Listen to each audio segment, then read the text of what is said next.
Welcome to another episode of the Dining at Disney podcast, your ultimate source for delicious discussion about dining at Disney World and Disneyland.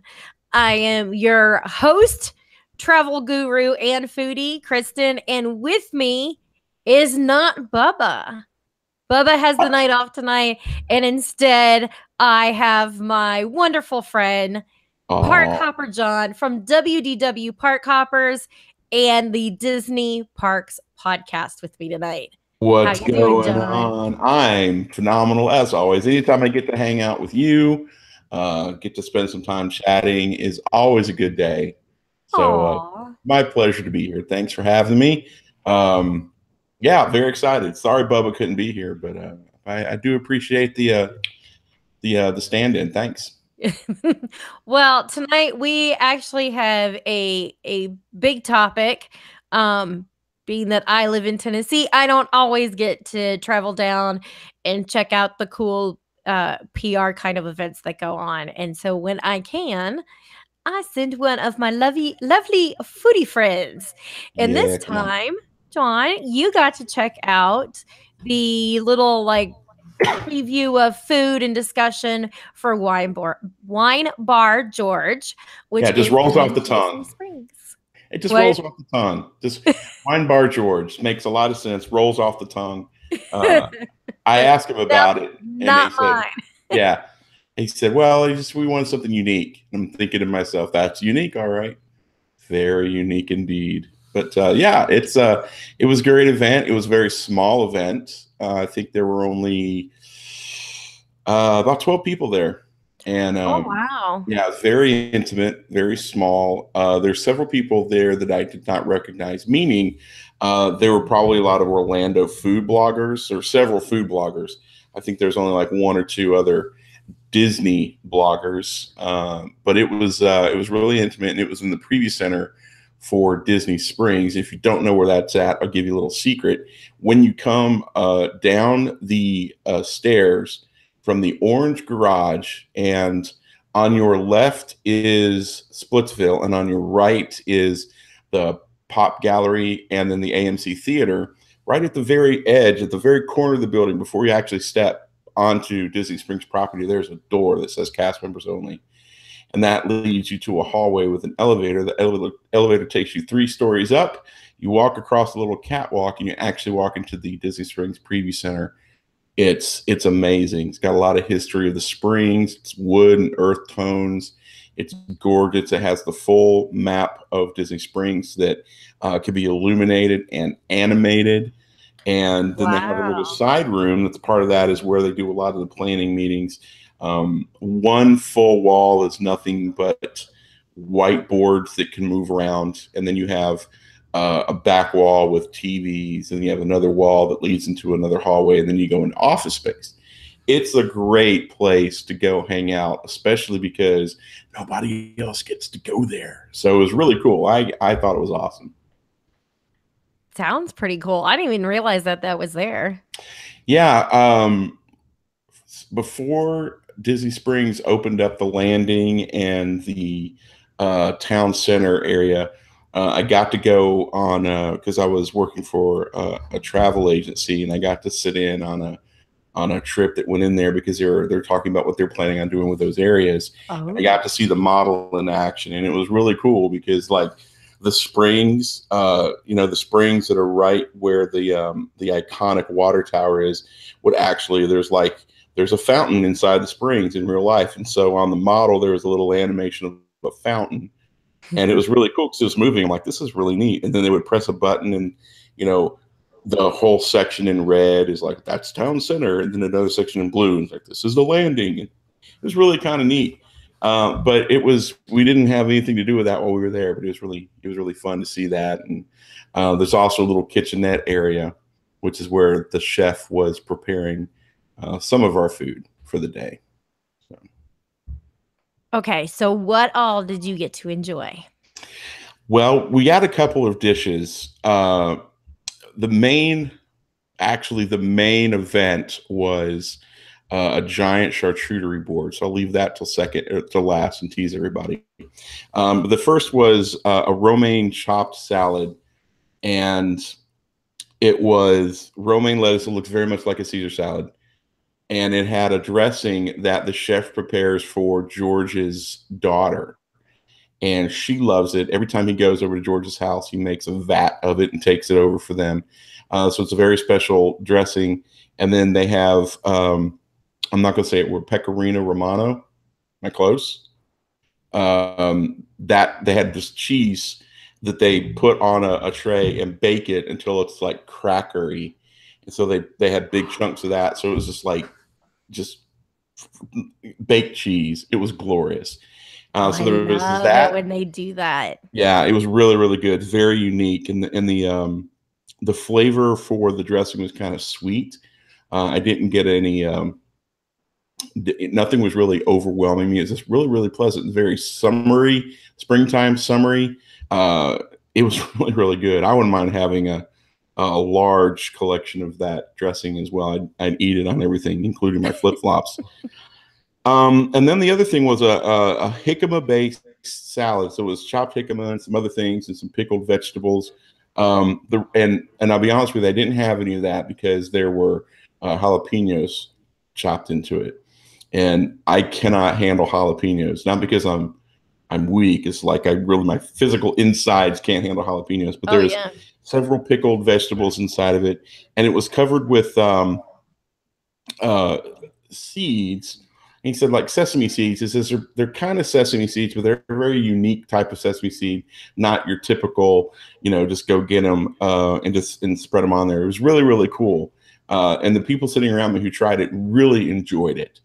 They thought it was really, really great. Again, it's very refreshing, crisp, tart, really, really good. And the portions that they had for us, I don't know if that's the family style portions that they're going to recreate in the restaurant. But they were very, we had a table of 6, 7 people at one time, and there was plenty left over. And we all had big heaping, servings of it. So that was really, really good. And did they say if the jalapenos made it spicy or if it was how? They said that it wasn't overwhelming. It was a little bit of heat, but it wasn't overwhelming. But they really did enjoy it. So sorry that I can't give you the honest to God of that. And so that brings us back to the charcuterie board. So what we had was what they call their mega board, and it had all 6 meats, all 6 cheeses. I believe that was the right number. Hang on, let me double check. Yeah, so it had all the meats and all the cheeses. So what they did was they took 2 boards that they're offering in the restaurant and put them together in their mega board. So I'm sure that's going to be something that they offer. So if I could, let me pause right here. What they're doing is they're doing small plates. That's going to be most of their dining. Small plates. I think they're going to have, I think the number, and everything here is fluid, by the way. That'll come up very often in this whole time, is how fluid things still are. I think they're going to have 14 or so small plates, and then they're going to have 2 family style, a protein, and then a starch and a vegetable that you could family style share it. Or if you really wanted to eat it by yourself, you could. But the idea is to have small plates so people could share it, crack a bottle of wine or 2, and then just enjoy that, and then order another small plate. And what we had was 2 small plates put together. And the cheeses were from all around the world. And I was fiercely trying to write down names, but they burned right through it, and I didn't get all the names. But obviously they had a brie, they had a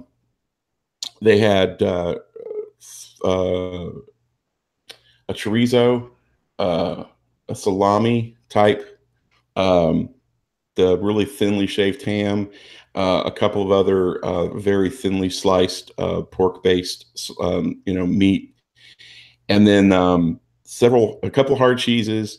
And one of the cheeses I kind of fell in love with was a very soft cheese. It was kind of it was the American cheese. I did ask him, and it was it's the one featured in the Disney Parks blog article. It's the 2 rectangle strips put together, and that's the local cheese. It was just very flavorful, but it wasn't overwhelming. So that's going to be served with olives, and there's a mustard, as well as another type of what did he say it was? There's honeycomb as well, and there's another not sauce, but there's another spread that they're going to have as well. And he kind of spoke really quick, and nobody really caught it. And we didn't go back and ask him. So sorry. It was our main goal was to try to figure out when they were going to open and the things we're going to have, and they didn't have a lot of answers. But oh wow. So yeah, we'll get back to that. Some nuts were on there too, some small pickles, some other veggies will probably, depending on what season they're in and what they want to pair the different cheeses up. And again, the cheeses are not going to be the same cheeses every week. It's going to rotate. That's why I wasn't so concerned about I have to get these cheeses. Oh yeah, because they're going to change. The chef that is working with George has been with him for years and is very, very excited about doing this. And the things that he's bringing to the table are some of the food items and the beer. That's his main contribution. He said, because if you're going to make great wine, you have to have great beer. So that was the food that we had. And then they talked a little bit about some of the other things that they were going to offer as well. Did they end up having an opening date, or is it still a to be determined kind of thing? Well, that's a great question. It's still to be determined. So George opened up by saying, we have no idea. And then I talked to the Disney representative, and she said, yep, we have no idea. We grilled Chef Ron. He had no idea. So, I mean, it was like they have no real solid date. However, they are saying they're taking reservations for May, June, and July. So we know that somewhere between now and somewhere in May, they're going to be opening up. That's crazy to be. I mean, it's what, April? Let's see. Let me look. April 18th. Yep. May's like 2 weeks away. Right. And I can't even. I felt very uncomfortable asking the question, "What's the holdup?" But I think that there's been a combination of construction issues, and I think a permitting issue is what they're really struggling with, because there's some legal things they're trying to jump through. And George was very uncharacteristically, I wouldn't say aggressive, but he was like, lawyers. The word just makes my skin crawl at this point. And I looked over at the Disney rep, and she was just looking down. I'm like, yikes. Yeah, I kind of, when you said they didn't have an opening date, but they're going to open like soon. Right. That's the only thing I could think of, because you've got the government period when it comes to opening stuff isn't always, or like adding on to anything. I mean, I'm going to give an example. My parents just last year had a deck built on their house. Mm-hmm. Well, they live in just outside of Nashville, in a city called Brentwood. Right. Well, in order to have that, the city has to come and approve first of all, they have to approve the plans for the deck to be built. Wow. And once you get those stakes in, the city has to come and go, yeah, those poles in there to start the building, that's good. Right. Yeah. I mean, so it took so long for them to ever have that made. Right. I mean, months longer than what they had planned. I mean, it wasn't done till the fall, and they wanted it done by like June 1st for summer last year. Yeah. One of the things so I can only imagine the hoops that you have to jump through when it comes to alcohol and right. And not only just for Disney, but for the county ordinances and mm-hmm. And I'm sure the state has to get their cut. And the one thing that George was talking about specifically that was a challenge that he's still not sure about is package sales. Are they going to be able to sell a bottle of wine? If somebody wants to come in and hang out for a while and, well, I want to go back to my room, I'd like a bottle of this to go. They don't have any type of green light where they could do that. So for now, that's not going to be an option. And it's something that he really wants to be able to do, but there's a lot of people way above everybody's pay grade that is going to or not going to sign off on that. So we might not be able to do that for a while, even though you can do it in other places. If you see something, I'm fairly certain there are some other places you can do that locally. I wonder if, like, what happens if you buy a bottle of wine, you have a glass out of it, can you take it with you? Like take the wine with you out of the restaurant. I'm sure you can, because Okay. can't you can't you walk around with it? But yeah, you can order beer and cocktails and walk around Disney Springs with it. So there shouldn't be an issue with that. As long as you don't take it off Disney Springs property, which nobody should be doing that.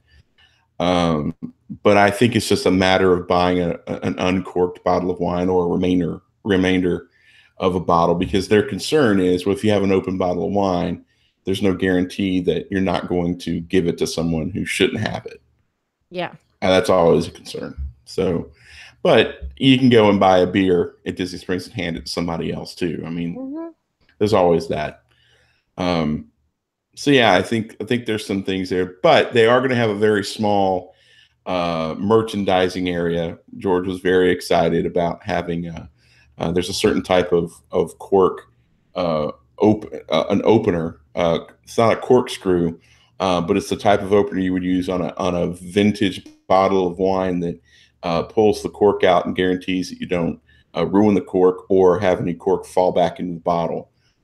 He says, Wow. if you're a serious wine connoisseur, then this is something that you definitely got to have. And I noticed a picture of something that looks like what I think it is in the article. But he said we're going to have those. We'll have some other, corkscrews, some other things that say Wine Bar George. I'm sure there'll be glasses available. He says, I'll probably have T-shirts, but who really wants a T-shirt that says Wine Bar George? And I'm like, somebody will want one. So yeah, people buy the Yak and Yeti T-shirt. Yeah. So there'll be some merchandising there as well, but really, the experience of going in and having some food and some wine and conversation, I think that's the real thrust of what they're trying to accomplish there. It'll be interesting to see what happens once it's all done. And now, is there going to be outdoor seating? Yeah, so he did give us an imaginary walkthrough of the restaurant. And he said, yeah, so you walk in and there'll be a bar like very close to the front door.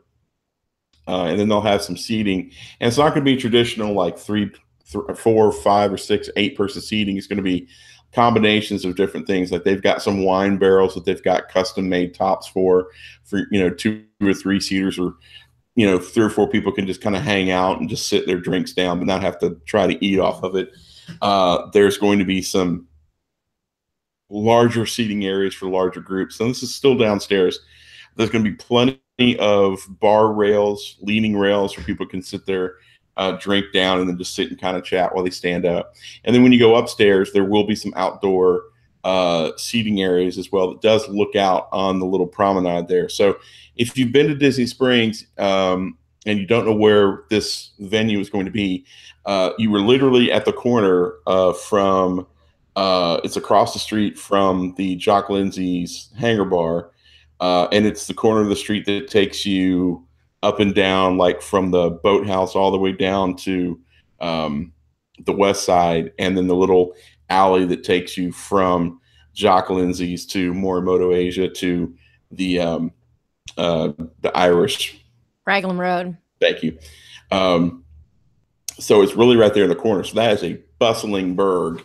And you'll also be able to see the little, the little town square area where they have certain things set up. It's right on the water side.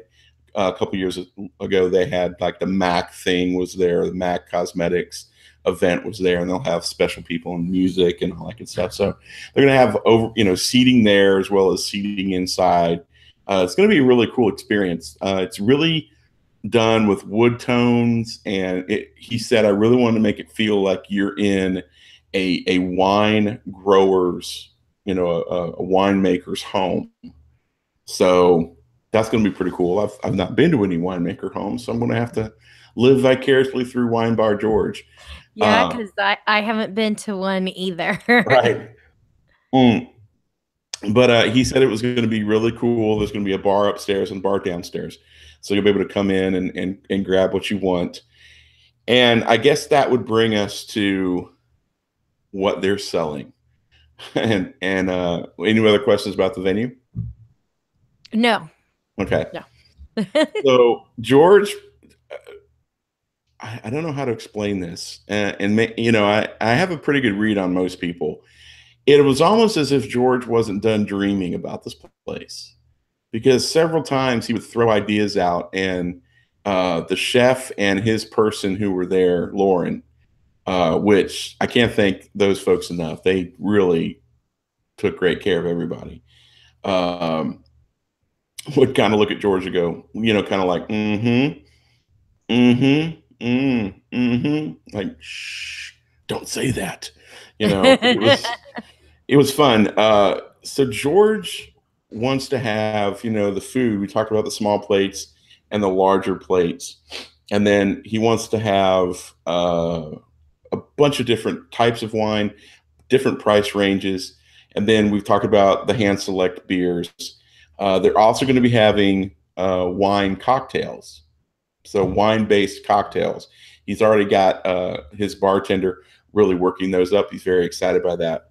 But they're going to land, he said, somewhere around 135, 140. They'll probably wind up at 145, 150 if George has his way, for the varieties of wines that they have in Wine Bar George when they open at first. Wow. It will go up. George is constantly finding new things that he wants to throw in there. And they'll have everything from price points to people who could spend $9 for a glass of wine all the way up to, I think they're going to have one specific bottle of wine that's somewhere in the $2,500 range. I will not be drinking that one.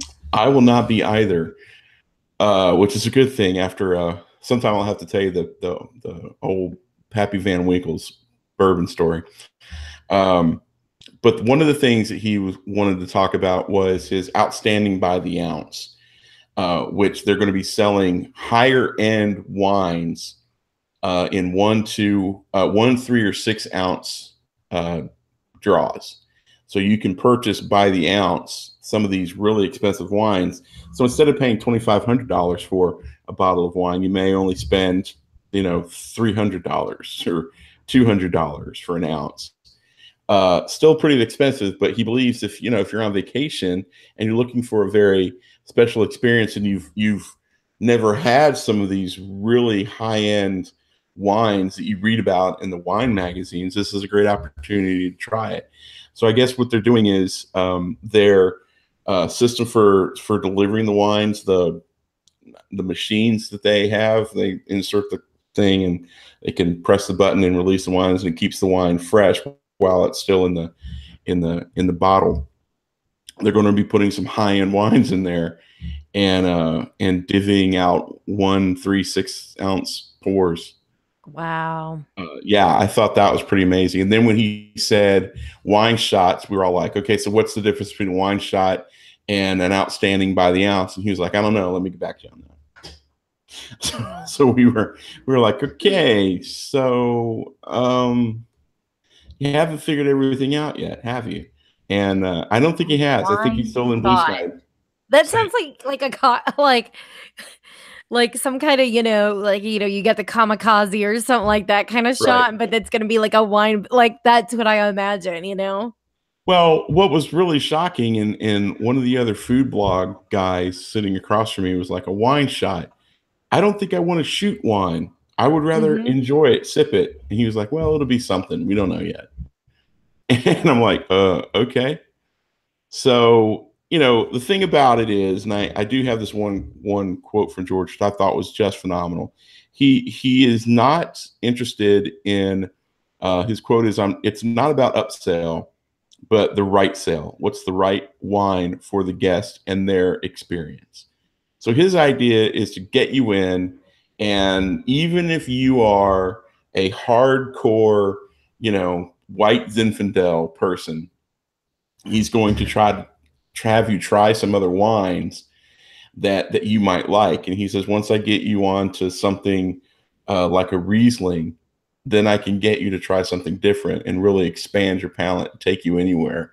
So that's his goal, is to also spread the wisdom of the wines, which is what he's been doing for gosh, what, 30, 40 years, 30 years or so. Yeah. Um, but they'll have a lot of wines there that are familiar. So if you've ever been to uh, not top of the world, the California Grill, and you've tried the Selbach Oster, which is my personal favorite, which is a Riesling.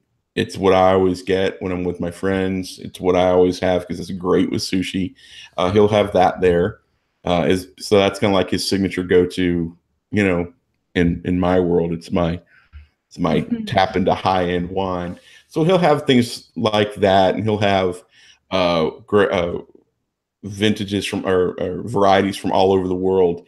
And he did have one of the California Napa Valley guys there showing off some of his wine. And we tried 3 wines. One was a $75 bottle of wine, which was outstanding.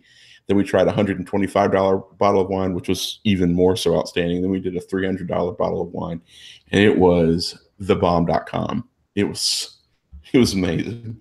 I've never really tasted a $300 bottle of wine. It's good. It's so good. It's very smooth.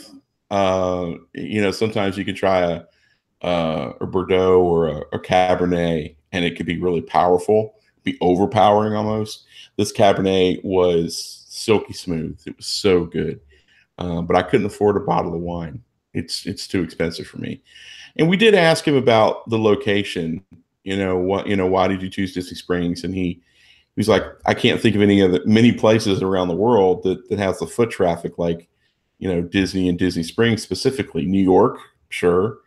LA, maybe Las Vegas, some other places around the world that bring the foot traffic through. He says, but I know Disney, and Disney Springs has thousands of people go through there each day. So yeah, why not? And it might not be the type of experience that you do all the time, but you're on vacation. The thought is you're on vacation, and if you're willing to spend the money, it's going to be quite the experience. But he doesn't want to break you financially. He wants you to really just have a great experience. And I'm looking forward to when they do open. I'm wondering, once they get settled and everything, if eventually they'll do some kind of like wine classes, because that would be awesome to have some kind of thing where, maybe once a month or whatever, they do something where people can come and sample some wines and learn about tasting wines and that kind of stuff. Because a lot of people don't know that. Like, sure. I was, I had to pay for my own college. So I got a job waiting tables, which was very fortunate because I started learning about wines and beers and other, spirits and such before I was even old enough to drink. Right. Once I could drink, well, then I got to sample them whenever the reps would come. And one of the restaurants I worked at, once a month, the rep would come and we got to learn about new wines that we were going to be having in the restaurant, and new cocktails and things like that. Right. And because of that, I was, 21 drinking red wine, whereas all my friends who were 21 are drinking, or even 25, drinking still white Zinfandel, which I was like, no. Right. That's not my thing. Like, so they absolutely are going to do that kind of thing. And you did say that. Good. Yeah. So what they're going to do is, and they've already got a couple things already on the books. I remember talking about it on the Disney Parks podcast maybe a month or so ago. And what George wants to do is, like the gentleman that he had with him, Andy, was a wine maker from California. And he says, let's just say Andy's coming over for a few days. What we'll do is we'll plan for it, and then we'll announce it and say, hey, Andy is going to bring 3 of his best wines with him. So from 2 o'clock until 4 o'clock, or 2 o'clock to 3 o'clock, we're going to have a winemaker class. And then he goes, and of course, we'll have to charge for it. You know, I'm like, it's Of course. Disney. Of course you're going to charge for it.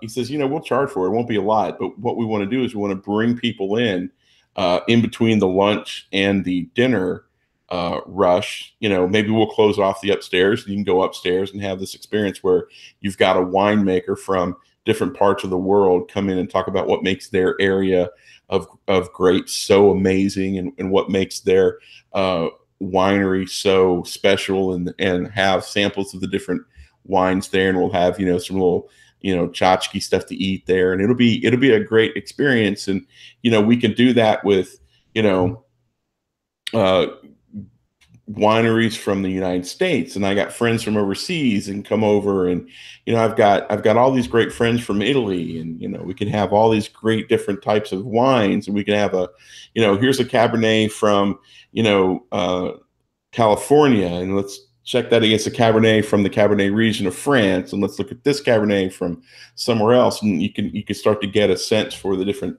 styles, from the different parts of the world. And that was really cool. And obviously, they're going to have wine seminars. George will probably, helm a few of those. And he said he was going to be in the store every day, so it's not like he's not going to be around. So I was very excited to hear that. And those are the type of things that I would love to do, because it demystifies the product.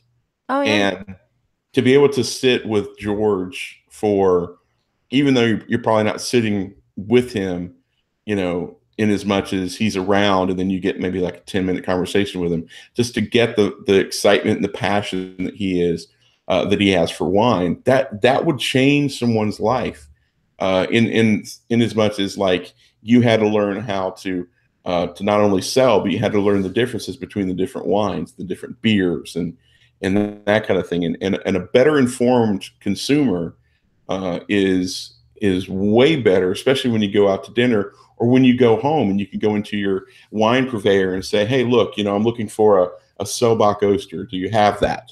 Do you have this, the winery? Hang on. I made a note 'cause it was so good.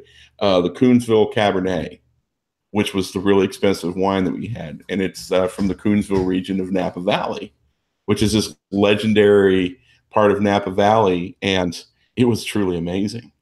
So you can go to your wine purveyor and say, hey, look, I'm looking for this. I have this. Can you tell me about this, or can you give me something that's similar to that? Yeah.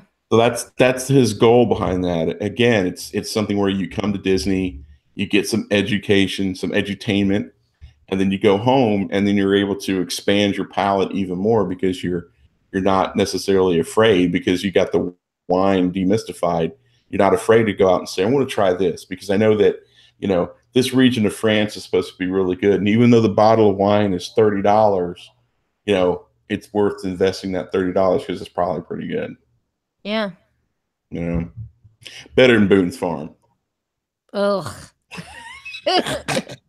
Yeah, I had that once, and that was the last time I ever drank that. I'm sure the wine aficionados who are listening and watching are like, that guy's an idiot.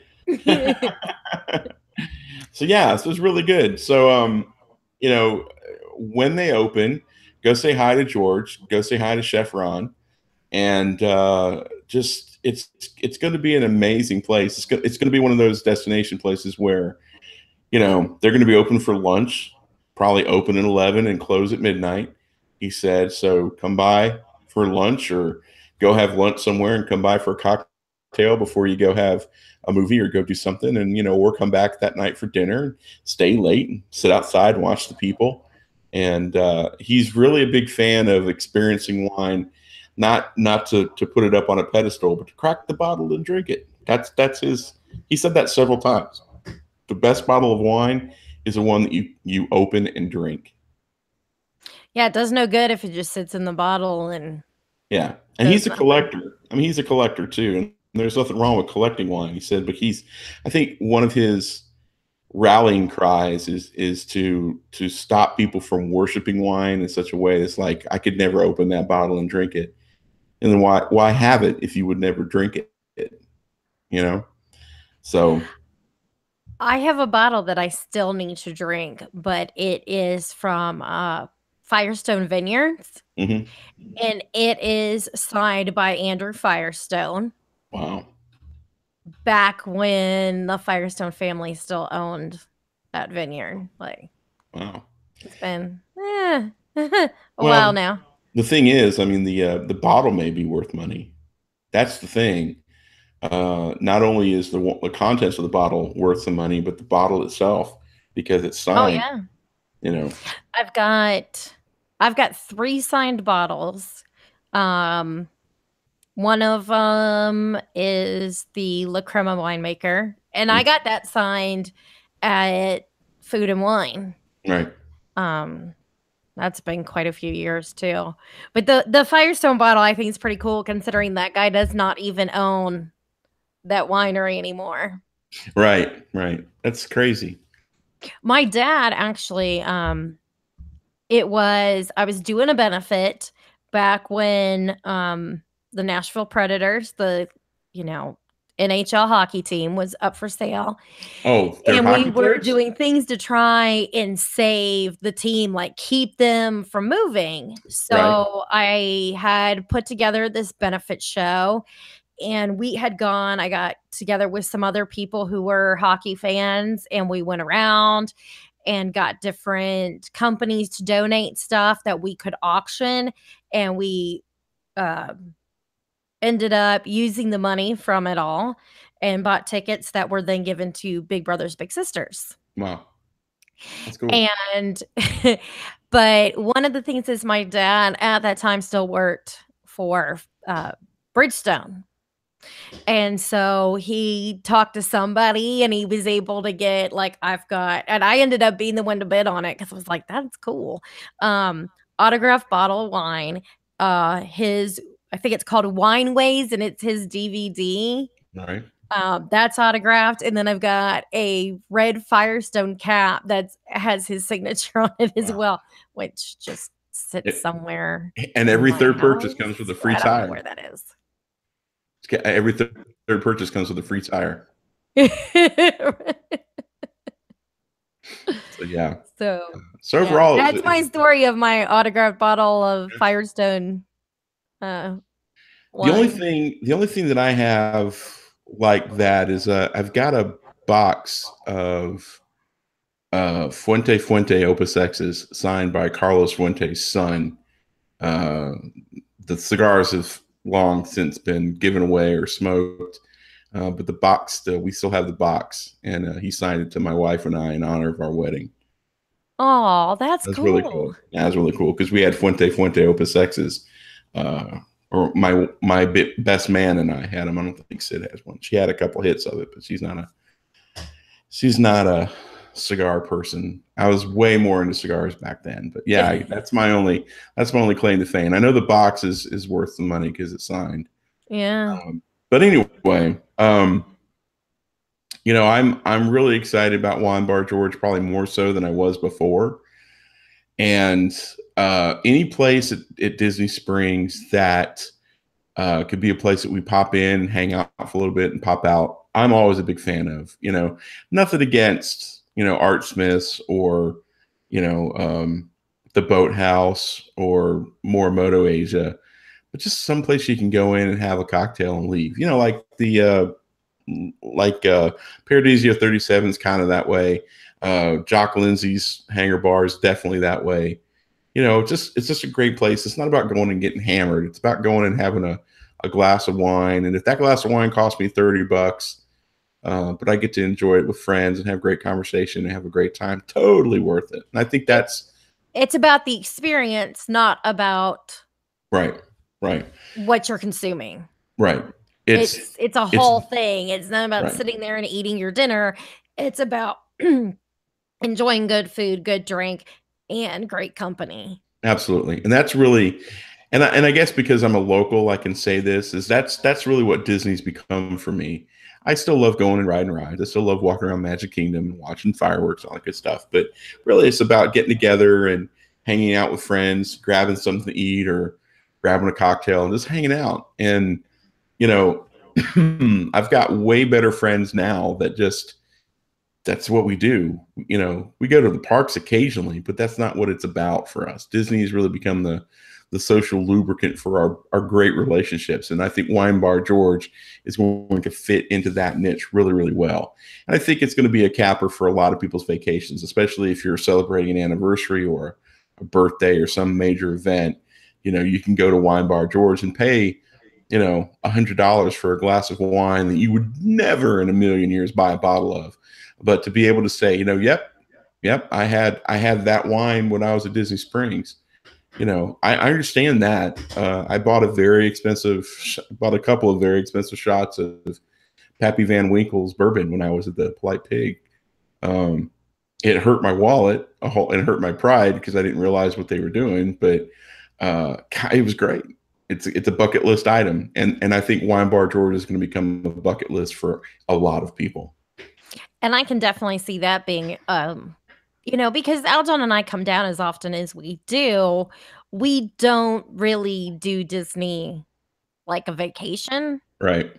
We do Disney as a place to just kind of like unwind, relax, and get to see all of our good friends. Right. So I already know that this will be a place that we'll go, probably have dinner, and then afterwards, or just completely skip dinner and do the meats and the Right. cheeses and sit for, 2-3 hours and sip on some wine. And that's what they're banking on. Because I love that kind of stuff. I'm somebody who loves the social aspect of dining, not just the eating. The Epicurean experience. The Epicurean experience. It's not just about that. Mm-hmm. And that's why I absolutely love traveling to Europe, because that is how, that's how all those people roll over there. They're like, hey, let's go after work and have a drink. And, 3-4 hours goes by and okay, see you at work tomorrow. And, they go home.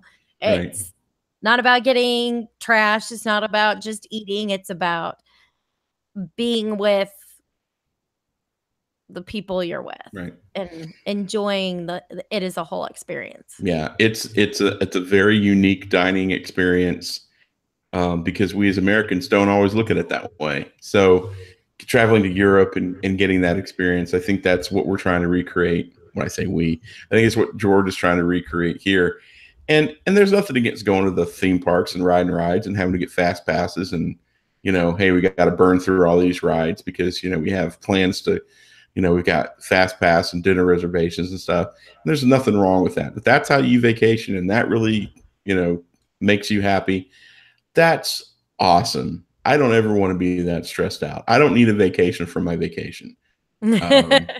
Our vacation, really, honestly, the perfect vacation for us doesn't necessarily have to be a cruise, but that cruise mentality. You wake up, you lounge, you go have breakfast, you go have a sit by the pool, you have a cocktail, you go to lunch, you nap, you relax, you talk, you laugh, you have a great time, have another cocktail, you get dressed, have a nice dinner, go to some entertainment, and you go out on the back of the boat. You just watch the stars in the water, and that type of vacation suits myself, and I think it suits my wife and I's personality. And I think if more people would vacation that way and really go to Disney and say, okay, we've got 7 days at Disney, 4 of those days are going to be in the parks, and then the other 3 days we are absolutely shutting down. Their vacations would be way better. Their relationships would be much deeper, and they won't be so stressed, because that plane ride home after a Disney vacation for a lot of people is they're worse than when they flew in. Yeah. But that's me, that's my opinion, and I welcome to hear yours. Well, I like to take things leisurely. Right. Because I feel that, especially in our country, it's always constant. Right. With now that every home has a computer, every person has a smartphone. Right. I mean, you are available 24/7, 365. Right. There's so much always being like rush everywhere that I like to be able to put down my phone, not, and use it to just take pictures or to go, what time did we want to meet for dinner tonight? Right. It really And becomes when a you're tool at that sitting point. at a table, this device is not available. It is down and everybody is talking to each other. Right. But so many people, it's everything so rush all the time Right. that they don't ever take time to smell the roses, and they go on vacation and it's more of the same. Right. But another thing great I think about this is it appeals very much to couples too who are at Disney that go and don't have kids. So they're not planning on, we don't have to be at the park at rope drop because, Emma wants to ride Dumbo and Hayden, he's got to get on Space Mountain, and then we have to eat this thing and we have to go buy this at this store, and Right. it's for adult couples. I think often you take your Disney vacation more leisurely than you do when you have a whole family with you.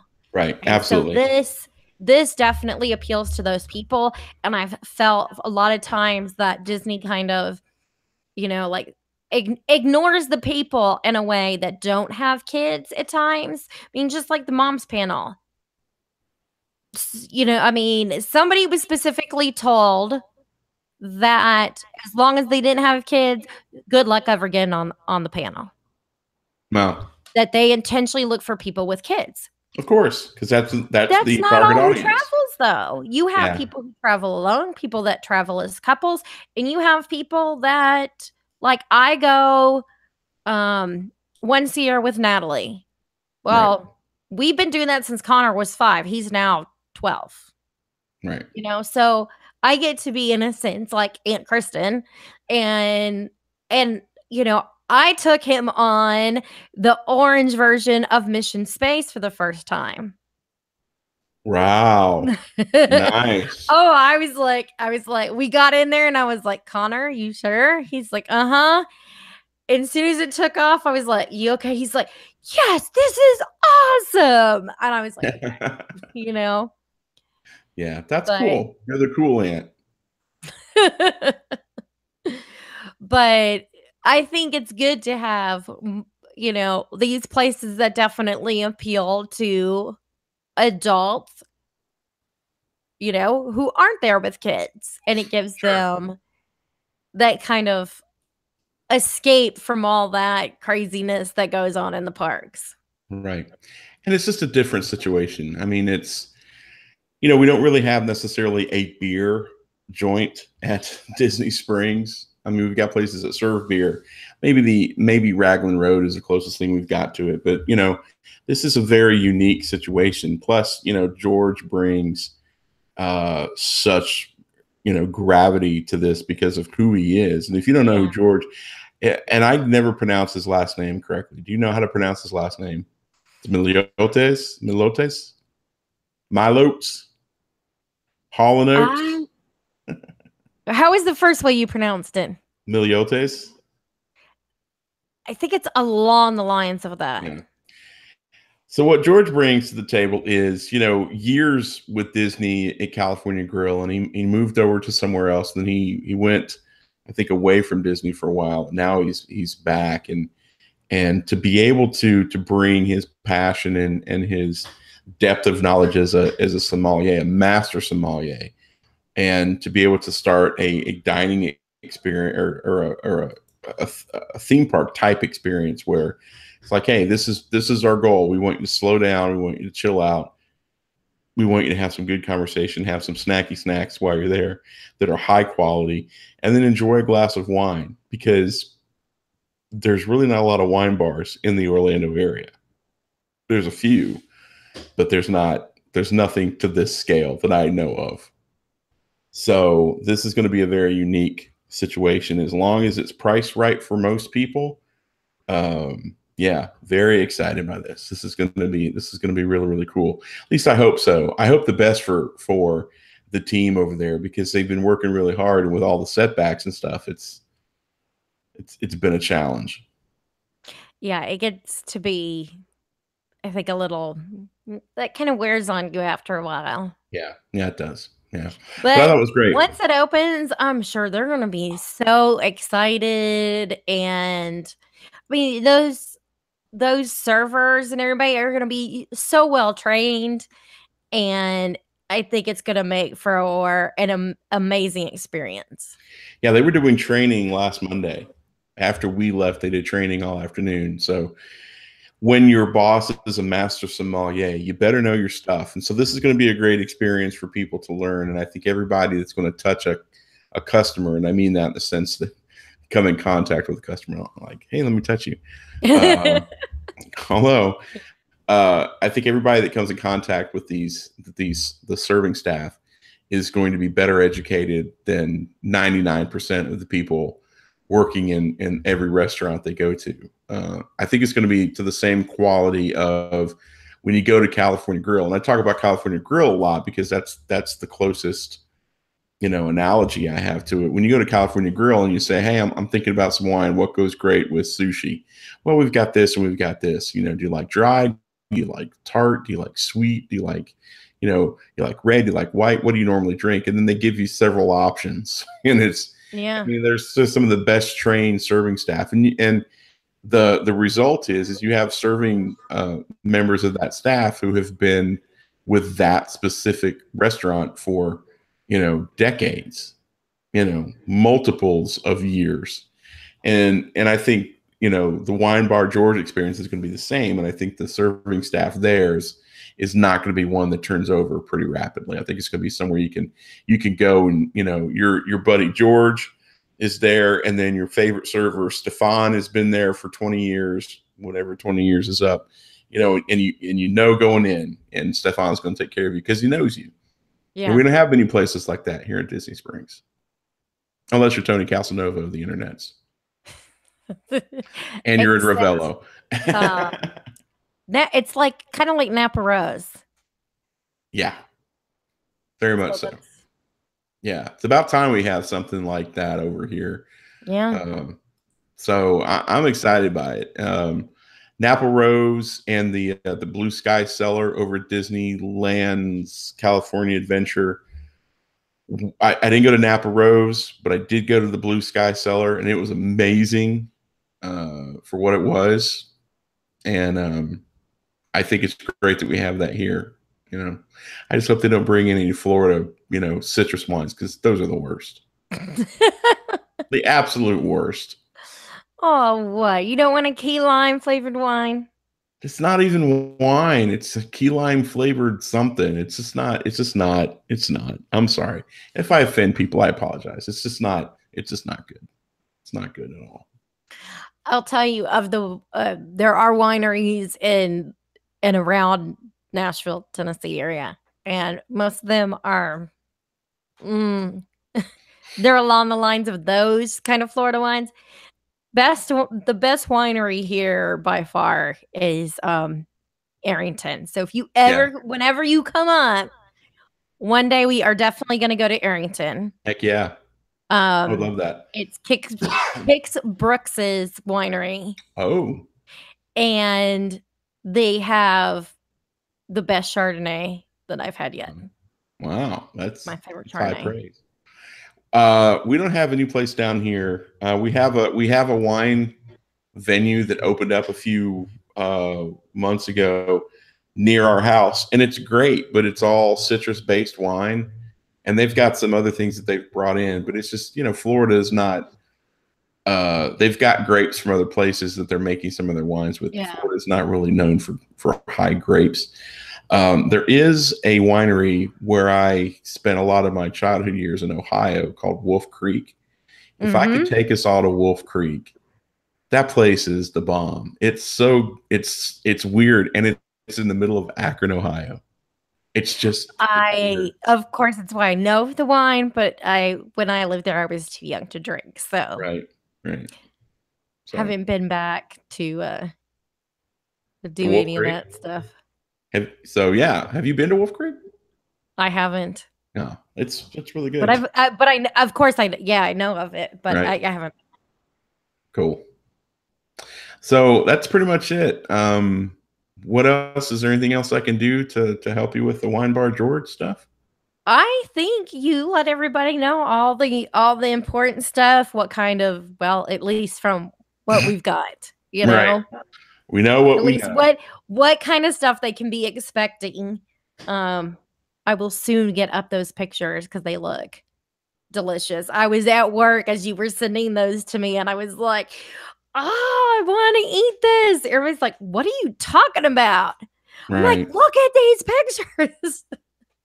Yeah. Andy Erickson was the winemaker that was there, and George was literally talking about, yeah, we're gonna have like if Andy comes in, and Andy was like, yeah, I could be down for that.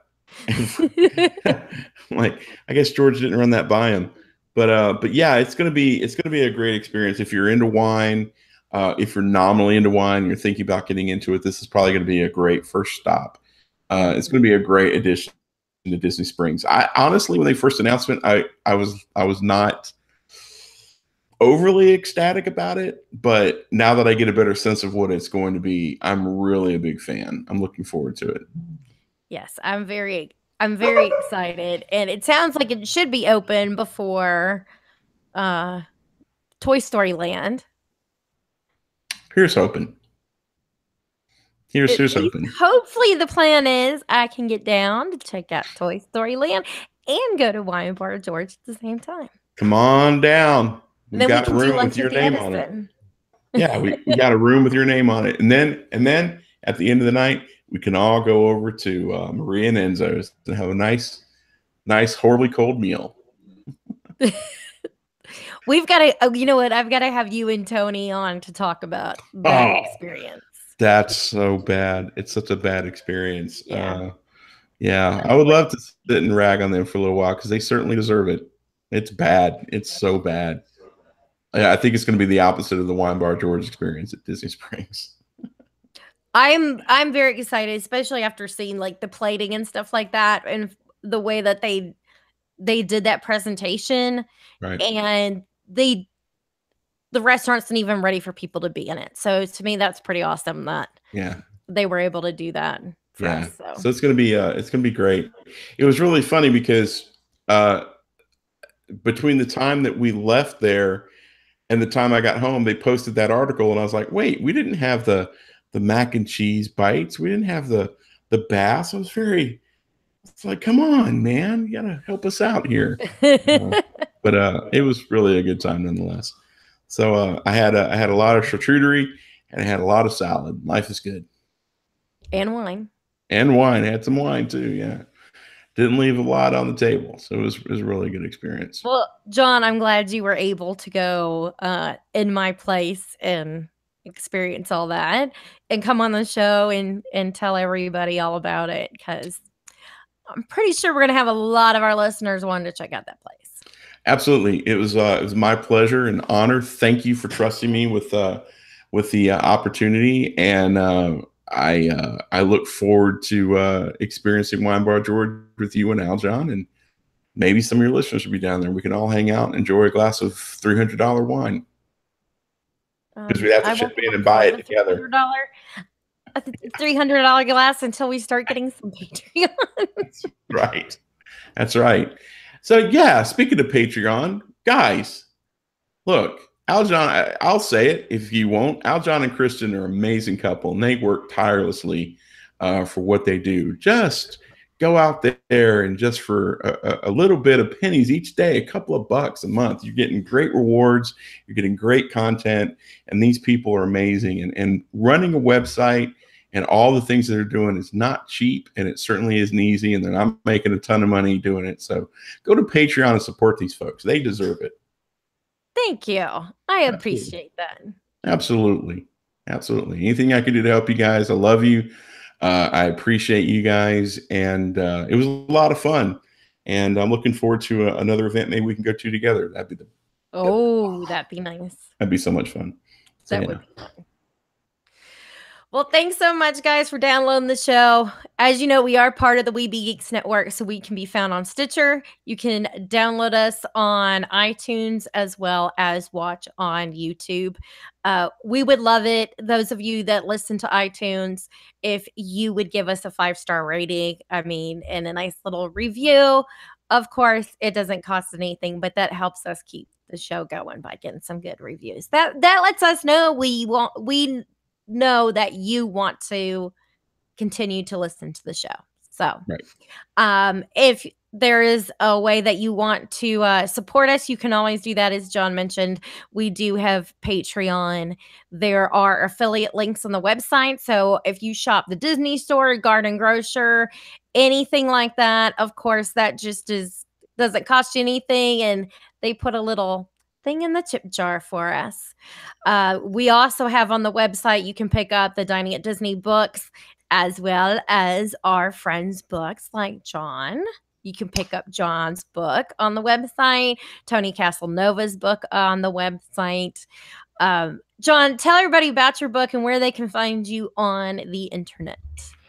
Well, my book is called The Disney Bucket List. Co-wrote it with a couple of great guys. You can find it at wdwparkhoppers.com. You can also buy it on Amazon.